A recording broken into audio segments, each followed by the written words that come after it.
Kailan kaya formal na magpapay ng kaso sa Sandigan Bayan ang Ombudsman at saka DOJ? Kasi yan ang hinihintay ng taong bayan. Pasintabi na po, hindi naman tayo nagmamadali, pero ilang buwan na ito eh.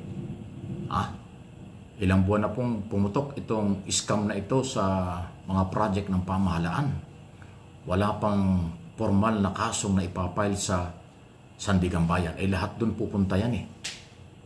So, puro investigasyon pa lang ngayon. So, pasintabi na po.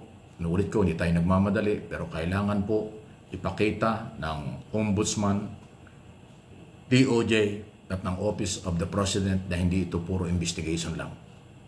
Kailangan i-file na yung may mga sapat ng ebidensya at may mga ebidensya na nakita ang taong bayan mula sa mga proponent na politiko, kontraktor, at mga engineer ng DPWS.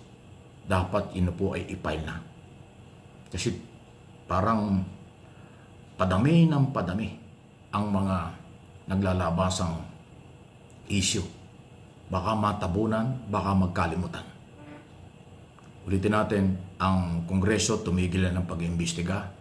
Ang Blue Ribbon Committee nabitin kasi nag-resign si Lacson, sana bumalik. Ang ICI na lang, Independent Commission for Infrastructure ang nag-iimbestiga. Hindi naman natin naririnig kasi ayaw nilang i-live. So, sa dami na ng nadinig at nakita at mga akusasyon at pagtuturo na kung sino-sino ang mga posibleng mayroong kinalaman sa bilyon o trilyong perang nawala sa pera ng bayan, dapat yan ay sapat ng ebidensyang kasuhan. Hanggang ngayon po, puro investigasyon eh. So, sana itong linggong ito, meron ng maipile. Although si Ombudsman Remulla kauupo pa lang, 1 linggo pa lang. So, sana itong linggong ito, maipile na yung mga kaso. Kasi hanggat wala pong naipapile na kaso, walang pwedeng arestuhin. Yun ang mabigat. Kasi sa ating pong sistema, warrant of arrest ang basihan para arestuhin ang kahit na sinong akusado tungkol sa anumang kaso, especially dito sa korupsyon. Pag walang warrant of arrest, hindi pwedeng mag-aresto. Hindi tayo katulad ng ibang bansa, kahit na under investigation pa lang, wala pang kaso, inaaresto, kinukulong. Sa atin hindi pwede yun. Kasi siguradong babalikan kayo nung mga aarestohin nyo after 6 hours at walang naipile na kaso, sasabihin illegal detention, harassment. Ayan po ang aabutin ng mga otoridad. Para malaman lang muna nyo, ganun po kasi. Hindi naman pwedeng ipairal dito yung anti-terrorism law. Kasi hindi naman may kaugnayan sa terorista yan. Yan ay korupsyon. So ang papairal na batas, anti-corruption law. Anti-Graft and Corrupt Practices Act. At saka plunder law. Yan ang mga batas na non-bailable offense. Pero hindi pwedeng mag-aresto without warrant of arrest na manggagaling sa korte, especially ang Sandigan Bayan. Ayan o.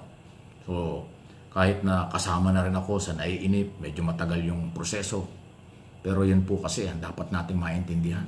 Kasi kaya ko ito pinapaliwanag, marami na nagko-comment, marami ng reaksyon na ang taong bayan ay parang nagsasawa na sa investigasyon, sa balitang investigasyon. Ang gusto nila, panagutin na.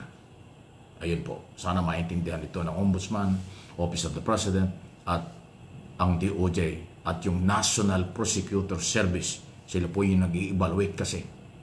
Although under ng Department of Justice yung National Prosecutor Service, pero yan po yung attached agency na nasa ilalim ng departamento.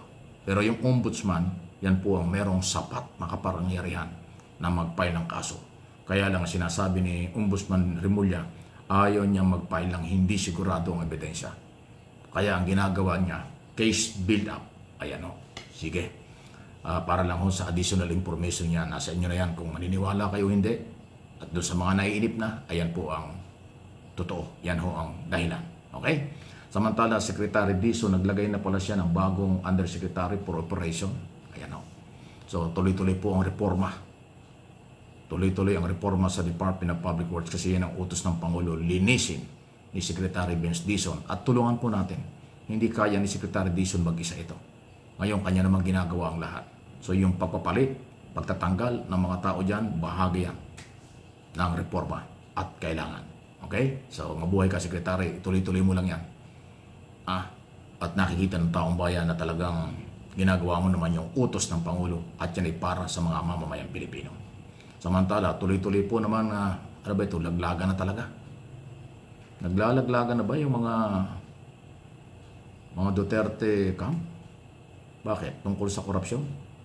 Abay, alam naman natin na yung issue sa COVID overprice ng bilyon-bilyon ang ginamit niyan sa COVID na inimbestigahan ni Gordo noong araw, yan po'y kasama sa pinapanagot yung Duterte Boys or Davao Boys. Okay? Ngayon, lumalabas na meron din na mga nangyaring scam, ghost project. Yun naman ay inamin na ni Duterte noong araw. Sabi ni Duterte, mabigat ang korupsyon sa DPWH, hindi ko kaya yan. At hindi daw kaya sa loob ng 20 taon. So, totoo na mayroong korupsyon mula pa noon. Hindi rin na-control at hindi rin naipatigil ni Duterte. At ngayon, yun na ngayon lumalabas. Kasama ho sa mga iniimbestigahan. Ay mukhang itong sasabihin natin naglalaglagan kasi parang iba na ho yung sinasabi ng ibang Duterte supporters, yung mga politiko. Although may mga lumalabas na para daw si Senador Bongo ay inilalaglag na nung kailang grupo. Sabi naman ni Bongo, hindi naman yan. So, ayan po. Alam nyo kasi pagdating ho sa di umani korupsyon, kahit magkakaibigan, maglalaglagan talaga. At pag naglaglagan, hindi na nagkakampihan sila. Yan ipabor sa ating mga mamamayang Pilipino. Kasi malalaman natin ang totoo at pera ng bayan, magkakaroon ng linaw, liwanag kung paano nila ginamit. Kaya yung pagtuturuan, ulaglagan ng kailang grupo, yung mga pro-Duterte naglalaglagan or yung pro-Marcos naglalaglagan, okay yan.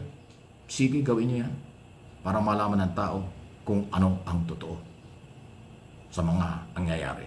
Katulad ng mga kontraktor. Di ba nagdaglagan din yung mga kontraktor? Yung kontraktor, inilaglag ng mga district engineer. Yung mga engineer naman, inilaglag din ng kontraktor. Dahil sila ho yung magkakasapakat nun sa pagsingil ng pera, walang dokumento, kumpletong dokumento, walang project, yung partihan ng pera, sila yun. Di ba? Pag nagdaglagan ang mga engineer at mga kontraktor, pribadong sektor at yung mga engineer, benepisyo niyan taong bayan. Nalalaman natin kung paano ang partihan. Yun na ngayon nangyari.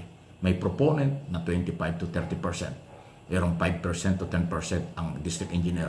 Merong 10% to 20 to 15% ang kontraktor. So kaya nga pag pinagsama-sama mo, nasa 60 hanggang 70% ang kinukuha nilang racket. 30% na lang natitira sa ating pera. Pag minamalas-malas pa tayo, katulad ng kailang ginawa. Ghost project. Ubus yung pera, walang ginawang project. Dahil nga sa laglagan. Yung laglagan, turuan, pag-amin sa isa't isa, yan ay pabor sa mga Pilipinong may-ari ng pera. Yan po yung aking opinion at analysis sa isang yan. Kaya hayaan natin, maglaglagan sila.